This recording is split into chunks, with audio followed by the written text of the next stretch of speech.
Hi, everybody. This is Dr. Norm Tebow, the CEO and founding owner of 3 Point Center. And this is another one of our podcasts. And I'm so grateful to have my dear friend, Mary McGowan, with us. Mary and I have known each other for years. We've worked together on the Attach board for years. And I learned so much from her. And if anything, you know, Mary, it's your passion for the kids that we work with that just means so much, because you are such an advocate for attachment and trauma-related issues and how they impact families. And so thank you for joining us. Thank you for being willing to speak to our 3 Points parents. Grateful for you. Norm, thanks for having me. I'm very excited to have a conversation with you about these important issues. So take it away. Thank you, Mary. So you guys know Mary is the executive director of Attach.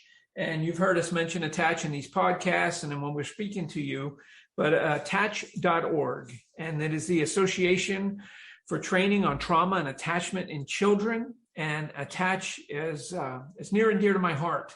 In the interest of transparency, I'm currently serving my second term as president of the board of directors.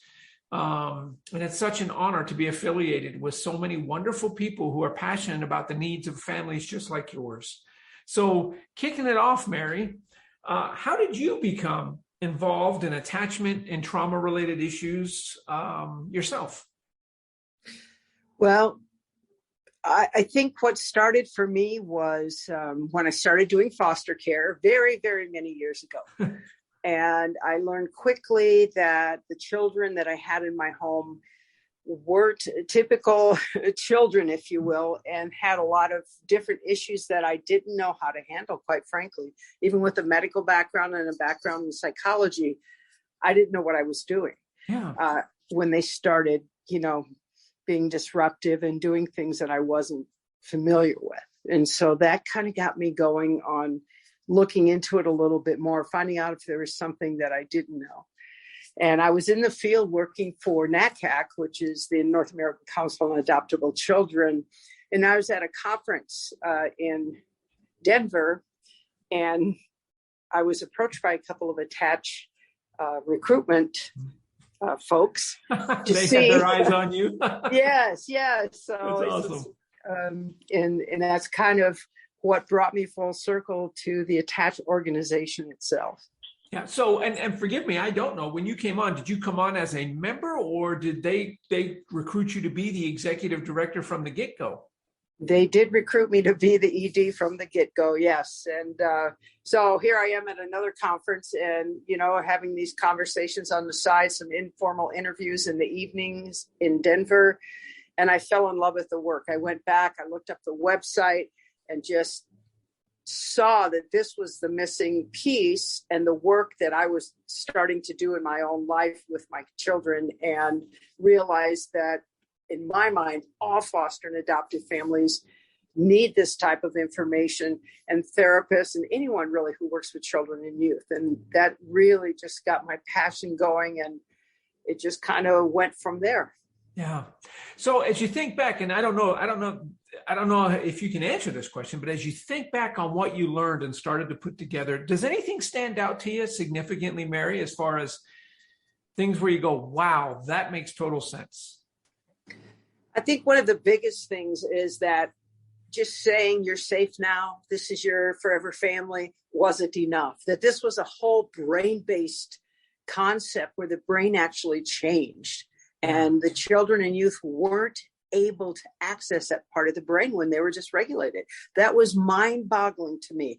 But it also opened my eyes to why what they appeared to be oppositional and all these other things, that wasn't it at all. They simply were dysregulated, out of control, and afraid, and had no real understanding themselves of what was going on. Yeah. And it's such an important point. Especially, as we advocate for these kids and we advocate for their parents, trying to make people understand that, they're not oppositional defiant. They're not conduct disordered. And sometimes verbal judo does not work because they can't access those higher functioning parts of their brain. Exactly. I like that, verbal judo. That's really true. they can't. And, you know, it's a function of the autonomic nervous system. And when we start understanding that, just like our breathing or some of the things our body does without us consciously being aware of it, that's what happens with that dysregulation. And if we as parents and professionals can grasp even that one concept, to me, it will transform how we view children and youth, their behavior, and how we respond to them. Right, right. Because, you know, as I'm fond of saying, we don't work with bad kids. We work with kids in pain. Yes. We work with kids who oftentimes really don't know why they do what they do when they reach that height of arousal. Yeah, absolutely. And frankly, as a society and as a culture, how do we give them pejorative labels like oppositional defiant or conduct disorder or even ADHD, which doesn't conceptualize. I mean, I think, you know, 99% of the kids at 3 Point Center are diagnosed ADHD when we know that that's a product of hypervigilance. Exactly. Just trying to stay safe. Yeah, exactly. They're hyper vigilant about their atmosphere, about the surroundings to make sure they're safe. They're great at, you know, discerning what a safe situation is and taking that all in for self-protection because they've had to do that in their lives. Yeah. Yeah. I love, and I forget where I heard it, but I've repeated it often to our people here, training our staff, with our clinicians, and certainly with our parents as well, that the behavior they exhibit makes sense in the context in which it was developed. That it is a self-protection mechanism. Yes. Yeah. And now as we're learning about epigenetics, you know, and pre-birth trauma and the impact of cortisol, all of that ties into understanding that these kids are born to survive. Yeah, absolutely. I remember because I took little ones, babies in foster care. And I remember people saying, oh, you're so lucky because you took the little ones so you don't have to deal with them having these kind of issues. And I, you know, just kind of shook my head and wanted to explain to them that that's simply not the case. As you just said, they're in utero, they're exposed. The epigenetics, the genetic factors that are carried over, there's so many things that are involved.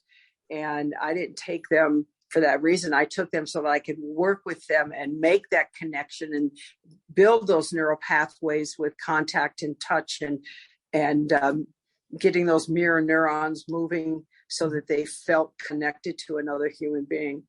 Yeah. Yeah. It's important for us to all remember, as our dear friend Deborah Gray had put in one of her books, the very circuitry of their brains has been altered as a result of the experiences they've had. And our task, just as you so eloquently put it, is to assist in that neural healing, that neural development.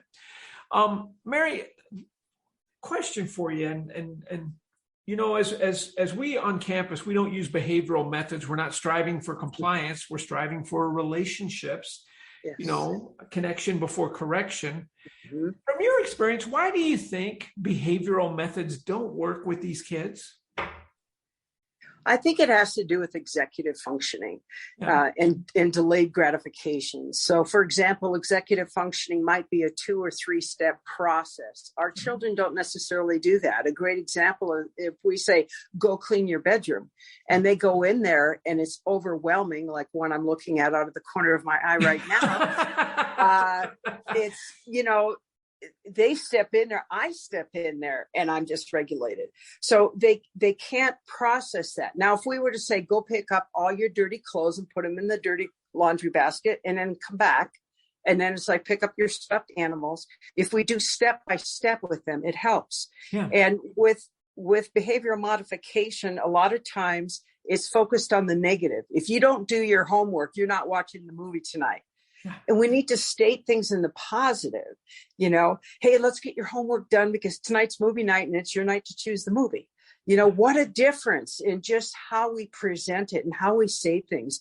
So behavioral modification, sticker charts and rewards versus punishment, it's beyond that because children and youth don't deserve to be punished ever. And consequence is something that depends on the situation, but certainly not while they're escalated and in having some major issues.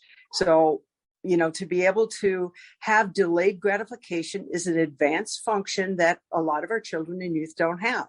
Yeah. This concept, get a C in math and I'll give you $50. And boy, they are on board. Yes, totally. I want $50. I'm going to do this. Second week in school, they get dysregulated. They look at the homework. It makes no sense to them and they shred it. And, the $50 isn't in their mind because they don't function at that level. A lot of us have issues with delayed gratification. And I think that's because we come from a predominantly behavioral modification background with most parenting over the years. Yeah.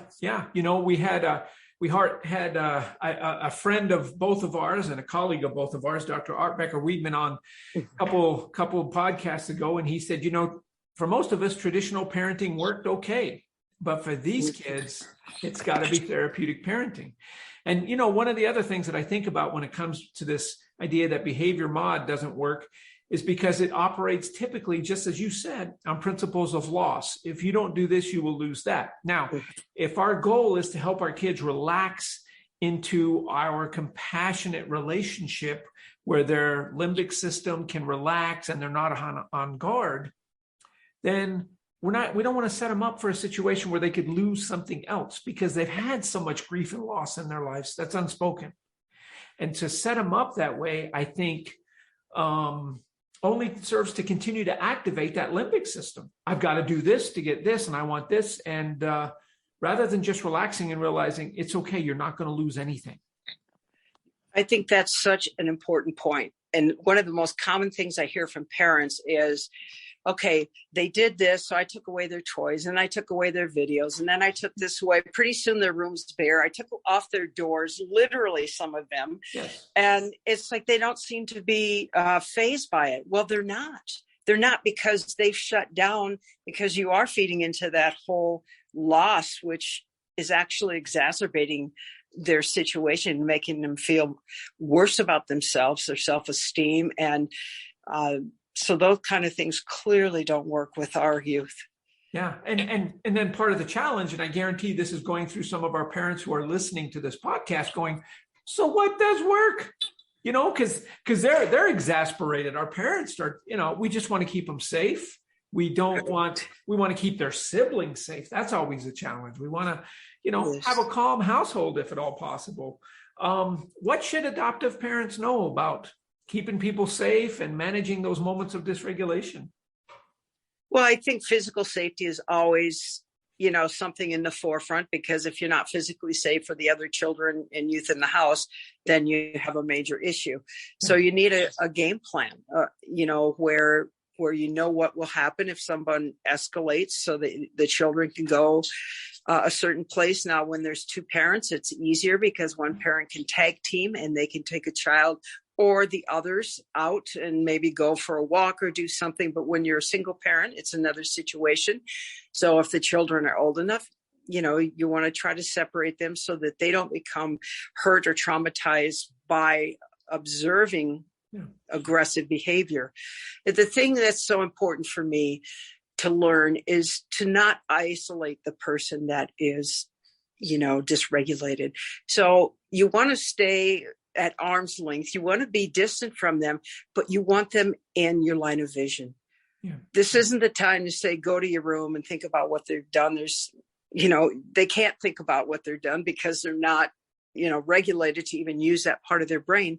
And secondly, it's a rejection when we send children off and say, go to your room. In a way, some of my children have told me they interpret that like, I'm not good enough to be in your presence because I wasn't perfect, and we don't want to give that message. We want to give the messages. I care. I'm here. I'm going to stay calm. The best thing we can do is stay calm, run those thoughts through our mind. Why? What's behind this behavior? Not here they go again. I'm so sick of this, but that therapeutic voice. And it takes practice, but it's that voice saying, boy, they're really feeling upset about something and not feeling safe. I need to keep myself small and calm. I need them to know that I love them through this. And I need to understand that there's something bigger going on behind in their behaviors, trying to tell us something. Neither one of us know right now what it is, but they aren't intentionally being destructive. I need to just stay with them in that moment. Boy, such wisdom in what you're saying. How hard is that? It's so hard sometimes. It is. It's really hard. It's hard if you're afraid for your own safety. Right. It's hard if you've had a bad long day, or you're sick, or you're tired, or At the end of the you've just day, had right? you've had one of those days, and it's just like, if one more thing happens, the fatal words, and then it does.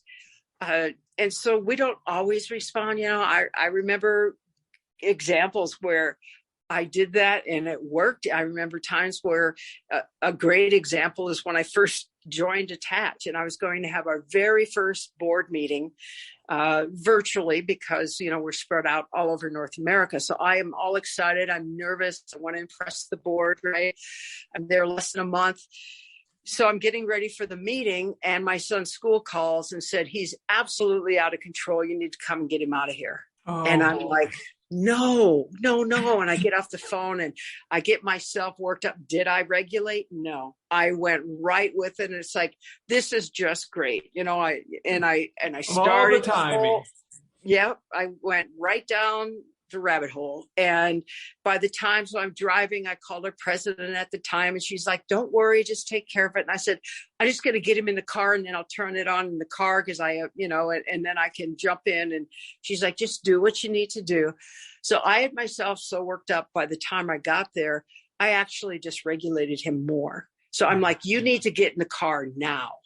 Well, hello, Mary. That's not how, it backfired in every single way. I won't even go on, but he ran off campus and the police were involved, and it ended up being an 8-hour ordeal at the hospital. Now, I'm not saying all that's on me, but how I represent and how I came across totally dysregulated just sent it out the door. Oh, wow. Yeah. And, what a great lesson. And there's the part of us that hear that story, Mary, and go, but you're human. How do you, you had so much pressure and so much anxiety about, you're responding as a normal human might. It's almost like we're asking parents to be superhuman at times.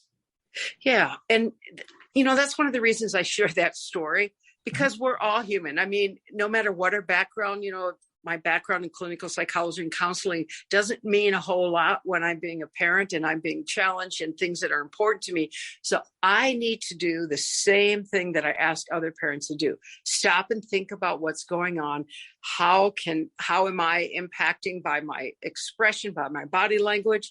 And of course, my beloved son gave me an opportunity a couple of weeks after that to go back to school, because I got called again. And this time, I used my skill set, and I waited, and I stayed calm. And I said, Bud, I can tell you're really upset. I'm here when you want to talk. And I just backed up to the wall, dropped myself with my knees up, and I just sat in the hallway while he was locked in a room. He locked himself in a room, got into the teacher's restroom. Oh, wow. And then he kind of crept the door open a little, and then he just, slowly, it took about an hour, but he came out, then he slid down the wall beside me, and then he just slowly moved towards me until our sides of our legs were touching. And then I could just feel that regulation come back within his body. And I said, I'm so sorry you've had such a hard day, Bud. And he just started sobbing. What a beautiful story, Mary. Well, it is. And it's an opportunity. It's kind of like what not to do and what to do, and how we really can be effective if we just keep in mind that they're hurting and they're scared. And if they see us scared, then they're like, I have nobody to turn to. You're the one that's supposed to calm me, and you're as upset as I am. So that's why we need to look at ourselves and our body language, everything that we say and do, so that they know that we are there for them. Yeah. We don't have all the answers, but we care for them. We're there for them, and we'll figure it out together. Yep. I like the term, I use the term often, borrowing serenity, that we have to be able to be serene in order for our kids to borrow serenity from us. And that does take a lot of work. Now, I should have asked it, I apologize. I should have asked at the outset. Can you tell us a little bit about your family composition, Mary?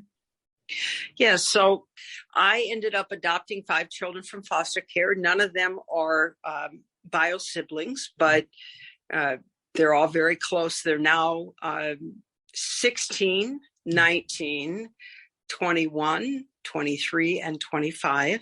Wow. And let me just say that parenting doesn't stop when they turn of age. It just shifts a bit. And that's one of the reasons that at our conference, we're taking on some of this conversation, because we seem to have a lot of parents right now on our support calls that are in that, aging out teens to early young adults, and understanding the importance of that. So I'm kind of learning as I go with that, but it's been a journey. And as a single parent, it's been, quite an experience to have up to 6 children at a time with foster care and things. And besides the car seats, just learning the different personalities, learning, what sets them off, what calms them, all the various things, and just doing the best that I could do. And, Wow. think I could have done a much better job with self-care, which is another topic. So. Well, let's talk a little bit about that, because I think about that, having the children that you have and the challenges that you faced. And here you are, the executive director of this organization.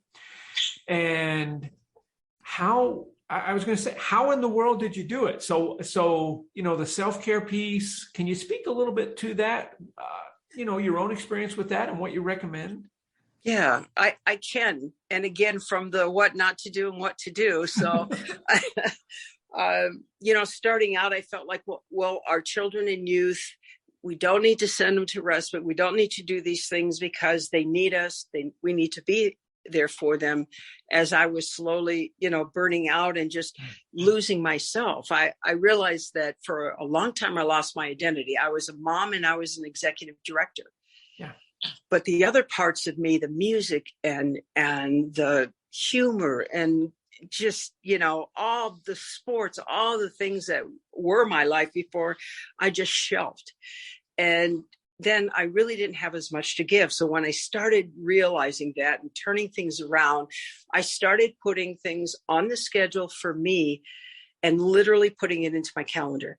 I think it's easy for us as parents to put our self-care on the back burner. Well, I wanted to go for that walk today. I wanted to get together with a friend, but I can't do that now. Oh, well, and just erase it.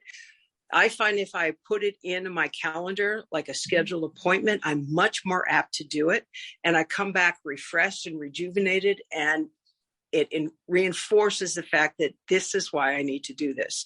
And when I started using respite, I made sure that it was a home that was really fun, that some of my children love to go to. So they're like, we want to go to Amy's, can we go to Amy's this weekend? I said, let me see if she's available. One of the things that I think it's important not to do as parents is to not say, you know what, I am so tired of you. You're going to respite this week. Like it's a punishment. Yeah. Let's set things up again in the positive. So if you have someone, family, friends, someone where they have fun and they're safe and it, let them go and relax. And if you get together with friends or go on a date or something, don't talk about you wonder what the kids are doing, and that's really hard. That's really hard. Or you run out and you go shopping for them while they're not with you, date night. Yeah, that doesn't count, but it is nice. It is nice to do, but it doesn't count. So self-care is vital. Yeah. Take care of yourself, fill yourself up. Again, as a single parent, it's not like I can just go, well, I'm leaving now, but a bath after they're in bed, a bubble bath, or, some deep breathing, taking them somewhere that I want to go to. For the longest time, I let them make all the decisions. Yeah. And then I was like, wait a minute, I'm picking the movie tonight. And they're like, what? I said, wait, you have an opinion? What? Yeah, I have an opinion. There are things that I like to do, and I would start taking them to my basketball games and got them into that. And, don't put self-care off, because it hurts us. It really hurts the children in the long term, because we're not full. We don't have a lot of overflow to give to them. And we're just kind of running on empty, and you'll feel so alive when you take care of yourself. It's just amazing. That's true. It's absolutely true. And again, if we can't share serenity with our kids if we don't have it ourselves. And there's no way to get it unless you're taking care of yourself at some levels and engaging in those pursuits that bring you peace and joy, that fill your soul, fill your cup. Yeah, absolutely. Yeah.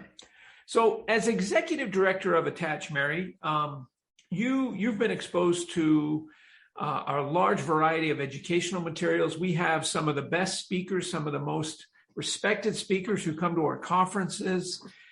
You're exposed to a lot of education on this topic, okay? Are there any particular things that you recommend for adoptive parents as far as, just kind of really grasping the idea of therapeutic parenting, taking care of kids, taking care of self? For you as an adoptive parent, what has really helped the most? Well, to understand trauma and attachment and my own attachment style, my own roadmap and blueprint, if you will, of how I was parented. And, I think to have some solid understanding, there's a lot of great books out there. Of course, the one that comes to my mind is our Hope for Healing book, A Parent's Guide to Trauma and Attachment, that Attach parents and board members put together a few years back, because it does go from A to Z and really walk you through to understand. So any parenting book like that is very helpful. I know some of our parents, like myself, we want more. So a lot of times our parents will come to our trainings or our conferences and they understand the parent level. So they want to go into the professional level and learn at a deeper level. And I think that's great. Mm-hmm. I read everything from the polyvagal theory, which is quite complex, to just, parent bonding and some of like John Balin's books and, just so many books out there, Bruce Perry's, that are, simpler, foundational, but people can relate to. And I can't get enough of it. I think about when I was in college and reading all these famous psychologists and things and thinking, wow. And now in the psychology books, those are our peers, Norm. Yeah. And it's mind-boggling to know that we're friends and colleagues with the people writing the books that, graduate and PhD level students are studying. And I just think it's such an honor to be able to pick their brain and talk with them and read their books and even have them send them ahead of time to us for us to look at. Mm-hmm. It's thrilling to have access, but we have a lot of books on our website as well for parents. So parents can go to our website and look under different categories, parents or whatever you're interested in, and find some books, or call us or email us if you have questions about certain books. And we'd love to be able to, just get you specific books that meet your needs. Yeah. You've spoken so eloquently about something that I just adore, which is, these experts who are just trying to help, are willing to help, sharing their research, sharing their thoughts, joining the podcast such as you're doing. And, it's interesting. I remember, and I'm curious if you remember this. So Stephen Porges gave a keynote at one of our conferences. It may have been St. Louis.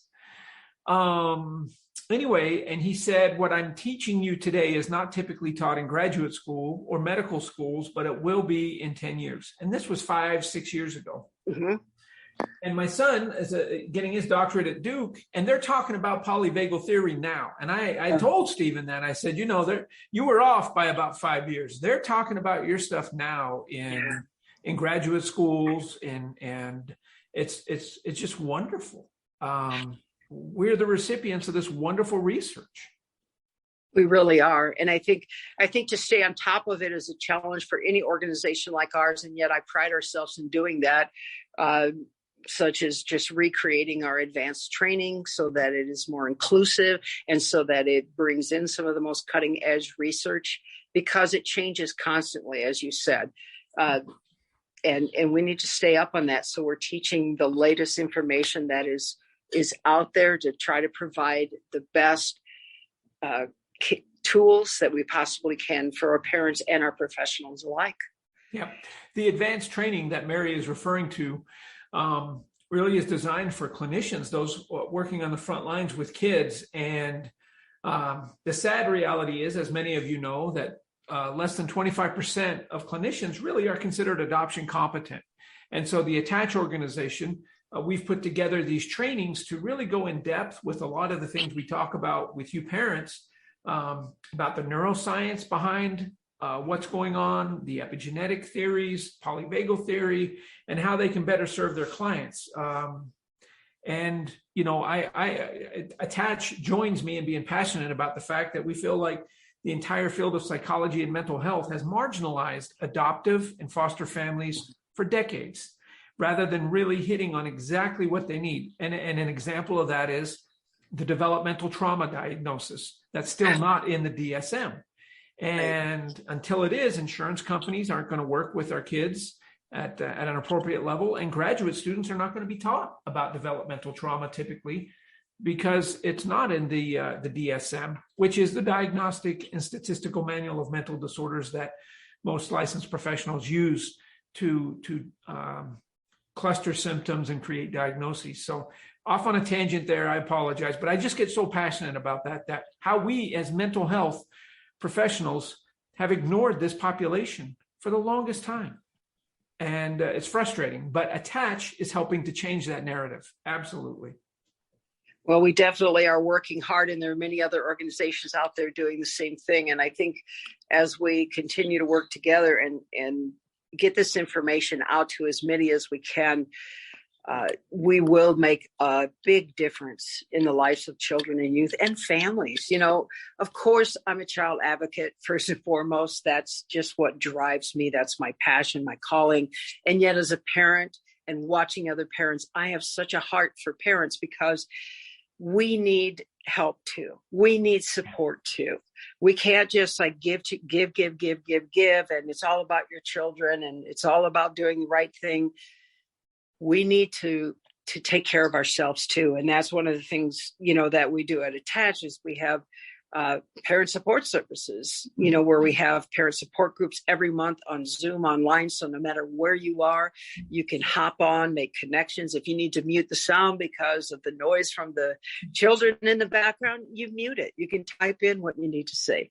We have the workshops. We have one-on-one time where you can call and talk with me or one of our staff or board members to just process some things. And of course, opportunities to come to the conference. Right now, we're doing a series on siblings, which is very important to understand the dynamics of siblings and really how it plays out, and to try to help some prevention or do some prevention rather there with the siblings that are impacted and we don't realize it, which was a scenario that I had with my oldest being the one that was definitely, you know, had significant and persistent mental illness and things. And the younger children were all being impacted by it. And I didn't see it at first.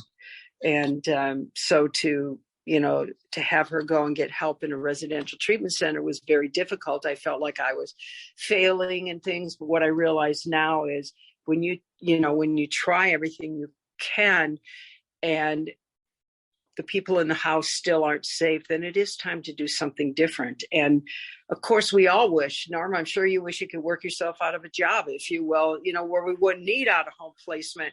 Right. But the reality is right now we do need facilities. We do need places like this where children can go and get just in-depth, intense understanding and training, and then the parents and the family can get supportive services, and to be honest, just take a breath and have that space to try to get things back calm and regulated. And that was one of the hardest things for me, but you know, there's a place for things, and although we want to try to keep children together with families always, there's some cases where it's just not possible until there's some change and some healing that occurs.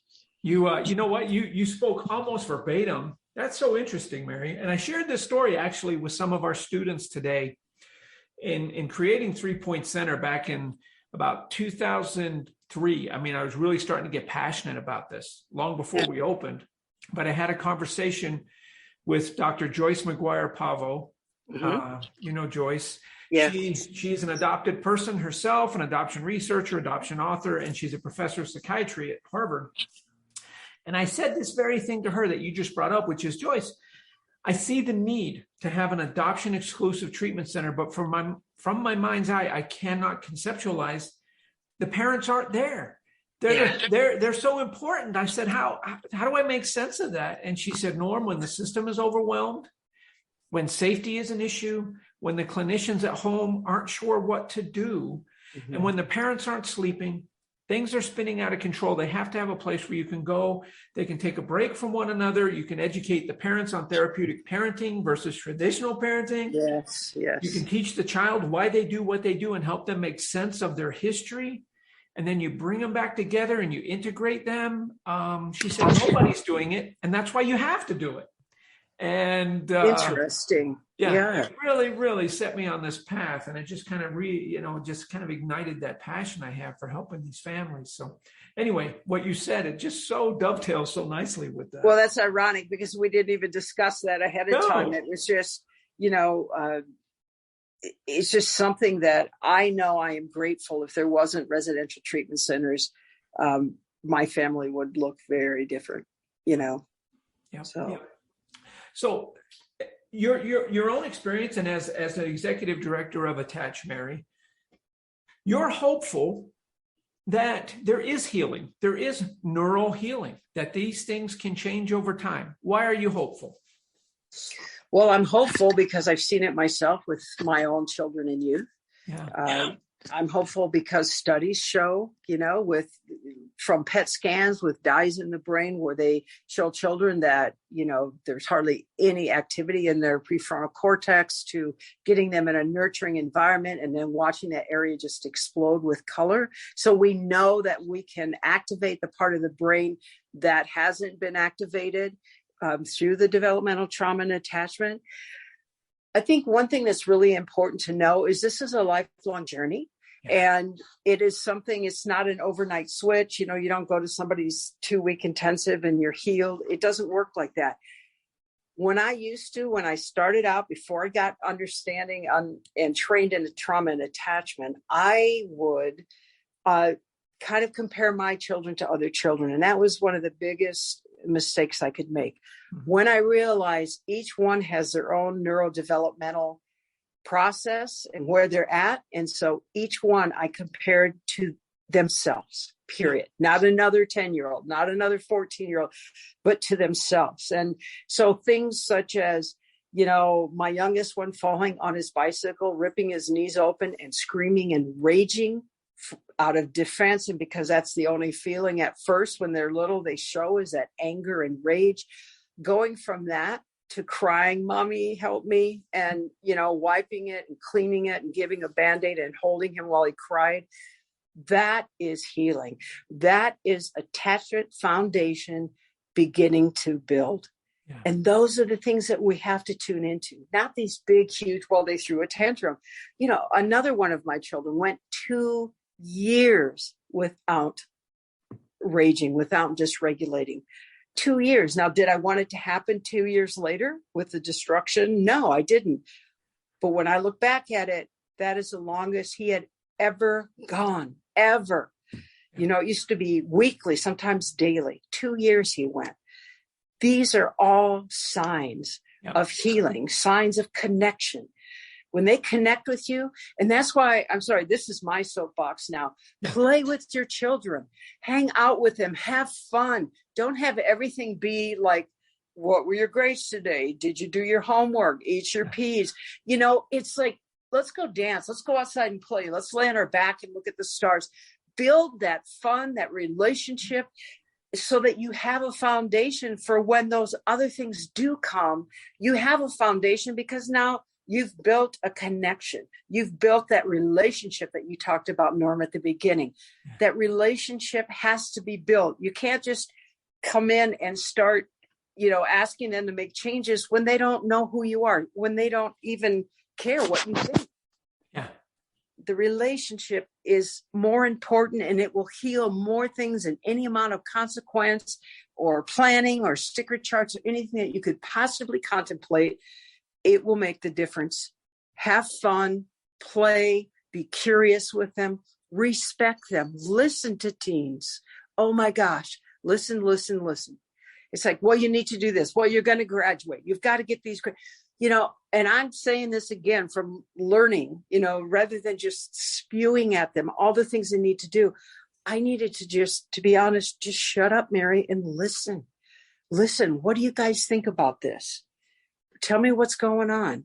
What's your thought about, and I'm not going to bring up anything particular, but things in the media today. It's like, oh, you're asking me? Yeah, I respect you. Yeah. I want to give you unconditional positive regard. What are your thoughts? Talk to me. Don't sit there in your mind waiting for them to take a breath so that you can interject what you want to say, because that tells me that you're not listening. You're just waiting to shoot the next. Well, I've got the answers. Maybe we do know. Maybe we do know if they do this, they're going to fall on their face. But sometimes, guess what? It's more important to listen and let them figure it out for themselves than for us to try to tell them the lessons of life. I mean, did we listen to our parents all the time when they tried to give us that advice? Not too many people did, and those that did, well, I'd like to meet you. Right. Well, and now we're in the Twitterverse, right? Where everything has to be done in 140 characters or less. So Right. Yeah. Great counsel, Mary. Great counsel. You're passionate about that. It's obvious you're very passionate about that.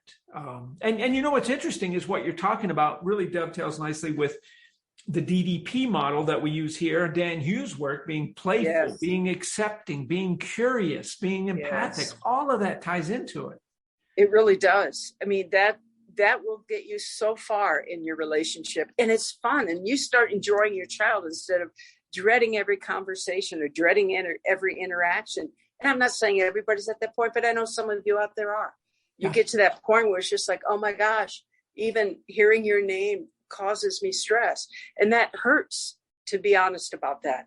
But those kind of things really do change. They do change. That's why we named our book Hope for Healing, because there is hope. And quite frankly, I would not be investing my life personally or professionally if I didn't know that this didn't, work. It works. It's lifelong. Watch for those little things, because those are the things that will let you know that you've made progress. You highlight an excellent point that sometimes is frustrating for our parents when they're hoping to see behavioral changes pretty quickly. Yeah. And when oftentimes the student will revert to previous behaviors when they're trying to adjust to new situations and transitions. And so helping our parents understand that this is a long journey and will continue to be a part of the child's process long after they've left 3-point center. Again, we're talking about neural healing and attachment-based healing as opposed to simple behavioral changes. Right. Yeah, it's a much more in-depth healing, but it also is much longer lasting because you're changing the whole structure of the brain. The circuitry of the brain. And yeah, absolutely. Yep. Absolutely. Said. So, Mary, I know you and I could talk forever because we're just dear friends and we just love to talk. But I do want to shift and talk a little bit about attach, right? Can you tell us a little bit about, you touched on some of the highlights, but I really want to make sure parents have an understanding of the Attach organization, the benefits of being a member of Attach and supporting Attach. And then also, if you wouldn't mind talking a little bit about the upcoming conference, which we're so excited to have in Anaheim. I mean, the happiest place on earth. I know, exactly. Yeah, absolutely. So, again, I mentioned some of the parent membership is only $75 a year.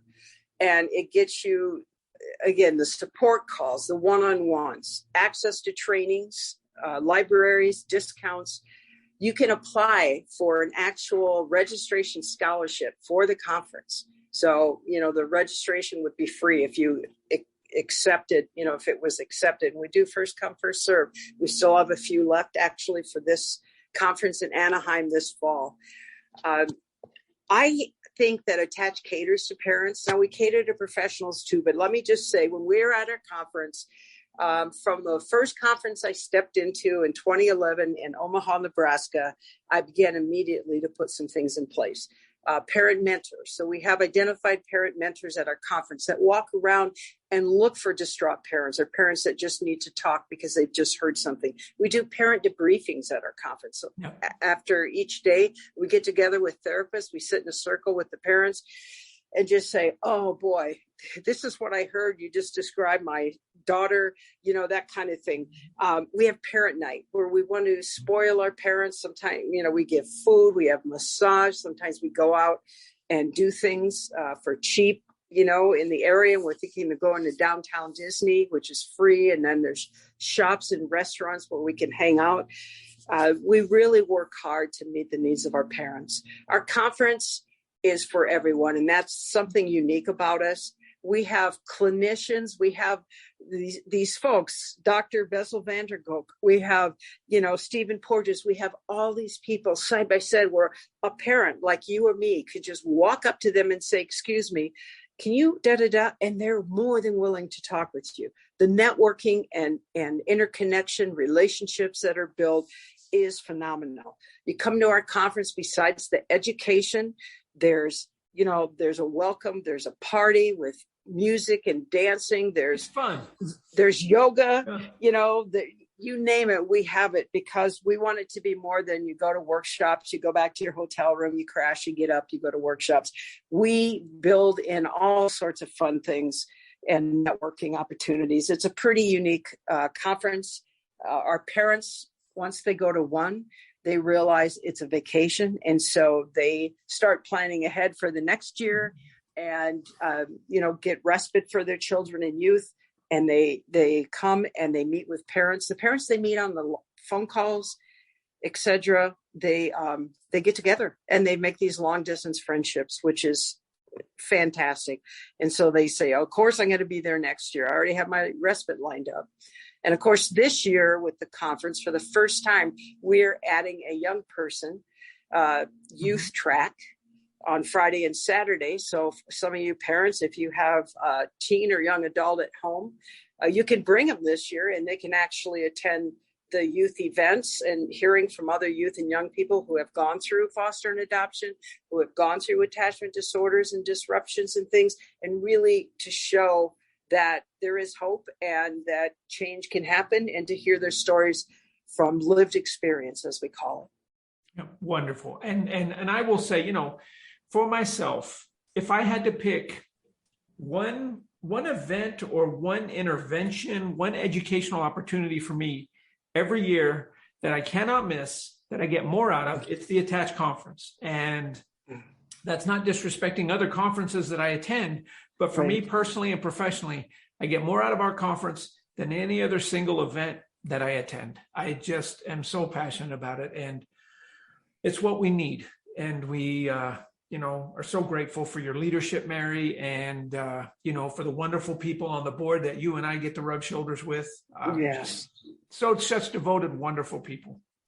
Yeah. Well, there's a reason you're serving a second term, Norm, because you have added a great deal to our organization, again, with your knowledge and your passion about this. And that's what it takes. We are like a family. Our board is like a family.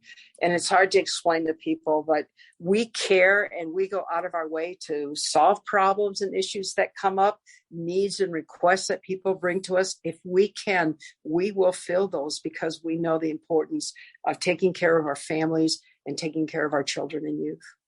They matter, don't they? They absolutely really matter. Do. Mary, if people have further questions about Attach, do you want to tell them how they can contact you or the organization? Yes. One of the easiest ways is to email us, and our email is info@attach.org. That's info@attach.org. You can also call us at area code 612-861-4222. And of course, our website is simply attach.org, and you'll be able to find everything on there, from our trainings to our memberships, our books and resources, the conference, and everything that we've discussed today are all on our website. So please reach out to us. We would love to hear from you. And maybe you can still make the conference this fall in Anaheim. There you go. Mary, thank you so much. Just adore you, and I'm so grateful to work with you. Thank you for what you shared with our parents today.